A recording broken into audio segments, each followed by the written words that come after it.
Okay, teachers, we have here the number 2 was 1 plus cosine x over sine x is equal to cosecant x plus cotangent x. Now, as you can see here, if you're going to check, you will think that the left side is more complicated than the right side. But for me, the right side is more complicated than the left side. It is because the left side is already in sine and cosine identities, and the right side is in still, not in cosine and sine. Because I told you earlier that I usually solve them in sine and cosine cases. Okay? Now, so we're going to solve this one, the second, the right side, and we're going to arrive at the same with the left side. So we have there cosecant x plus cotangent x. And cosecant, as you can remember in my first video, this is 1 over sine x, okay, plus, and cotangent is equal to cosine x over sine x, right? Okay, there you go. And in this case, now they're now in the same denominators, which is like sine x, just copy that. And 1 plus cosine x. There you go. So it is now the same as the right side, the left side, I'm sorry, okay? There you go. Next, number 3, we have there, as you can see that the left side is more complicated than the right side, okay? So we have like secant theta sine theta over tangent theta plus cotangent theta, okay? We're going to solve this one in terms of sine and cosine. So secant is cosine, 1 over cosine theta, there you go. And then sine times sine theta, this is times. And then over, tangent is sine theta over cosine theta. And this one plus cotangent. Cotangent is cosine theta over sine theta. Okay? There you go. Next one. This is already sine cosine. Okay? So this is like sine theta over cosine theta.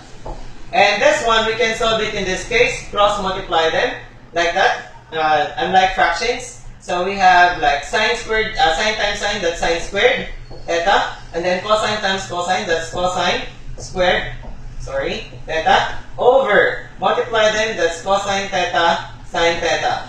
Okay, there you go. And sine squared plus cosine squared is equal to 1, as I showed you earlier. So this one is equal to sine theta over cosine theta. Since this one is equal to 1 over cosine sine theta, or cosine theta sine theta, we can just take the reciprocal and then divide the fractions. So we have cosine theta sine theta over 1. Okay? So cancelling this one, so we have there sine squared, sine times sine, that is sine squared theta, which is the same as the right side. Okay? There you go. Bye-bye.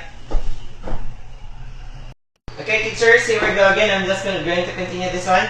Tangent squared times sine squared x is equal to tangent squared x minus sine squared x. Now, for me here, the right side is more complicated than the other one. Okay, so in this case, we're going to solve this one and we're going to arrive at that. Okay, so there you go. Tangent squared minus, actually, when I solve this identities, I don't use that x or theta or y or whatever and stuff like that, because it will just like make the solving process more complicated, and it will lead you actually into confusion. So actually, I just solved it this way. So actually, it's easier. And sine squared, okay, just like that. Let's not use that x stuff. Anyway, that's just a measure of the angle. Okay, so since tangent squared is equal to, again, sine squared over cosine squared, right? Minus sine squared.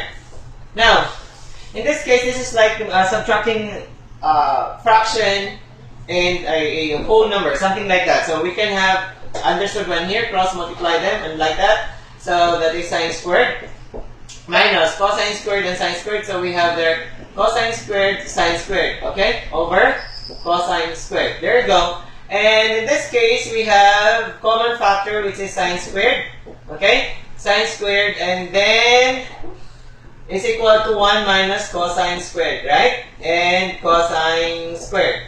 There you go. And in this case, actually, this one is also equal to sine, right? The identity, I mean, particularly an identity. So we have like sine squared and sine squared over cosine squared. Now, sine squared over cosine squared, that is equal to tangent, or like sine squared over cosine squared, that's also equal to tangent. So we can have tangent squared, sine squared, which is the same as this one. You can put now the x and the x because it's like actually in the final answer, I usually does like that. I don't use the x and the y or the theta and stuff because as I told you, it will just lead you into confusion. Next one. Number 5, the left side is more complicated for me, so I will have like cosine squared minus sine squared. Let's not use y. Anyway, it will just confuse us. Okay, now sine squared, you can make it cosine squared, since this one is sine squared in the other side.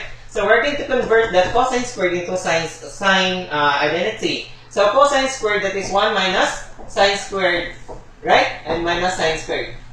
Right? As you can remember earlier that we have like cosine squared plus sine squared is equal to 1.